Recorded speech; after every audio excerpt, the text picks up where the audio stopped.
La matinale d'Europe 1, 6h30, 9h. Thomas Soto. Le débrief de la matinale, les temps forts de ce que vous avez entendu ce matin sur Europe 1. 3000 policiers se sont encore rassemblés cette nuit en France pour manifester leur colère. Le directeur général de la police nationale, Jean-Marc Falcone, va-t-il démissionner comme le demandent certains de ces hommes? Écoutez sa réponse, c'était à 7h45 sur Europe 1. Non, parce que pour démissionner, il aurait fallu que je considère que j'ai commis une faute ou que j'ai mal accompli ma mission. Je n'ai pas mal accompli ma mission jusqu'à maintenant.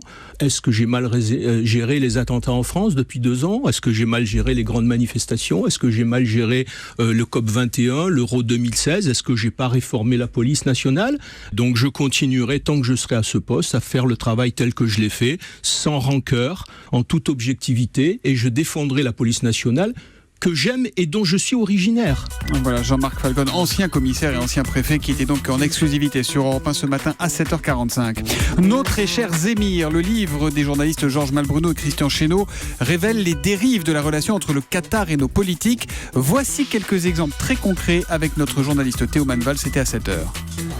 Jean-Marie Le Guen, ministre des Relations avec le Parlement, il se vante de pouvoir y bloquer les questions hostiles sur le Qatar, mais je n'ai pas à le faire gratuitement, précise-t-il. Il nous faisait littéralement du chantage, s'étonne l'ambassade. Rachida Dati, elle, demande 400 000 € pour financer un club des ambassadeurs dans son arrondissement à Paris. On apprend aussi que Marine Le Pen a fait financer son déplacement au Caire en 2015 par les Émirats Arabes Unis.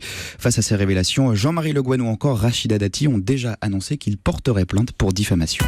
Et puis la fondation Louis Vuitton expose la prestigieuse collection du russe Sergueï Tchoukine. Pour Bernard Arnault, cet homme d'affaires était un grand visionnaire. Bernard Arnault qui était l'invité à 8h15 de Jean-Pierre Elkabbach. C'était en quelque sorte un visionnaire, puisqu'il avait acheté une collection incroyable à l'époque où certains de ces artistes n'étaient pas connus du tout. Et même certains étaient décriés, comme Matisse.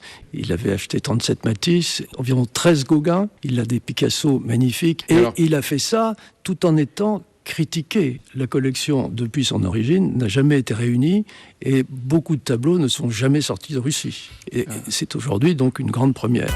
Voilà, icône de l'art moderne, la collection Tchoukine est exposée à la fondation Louis Vuitton à Paris. C'est jusqu'au 20 février prochain.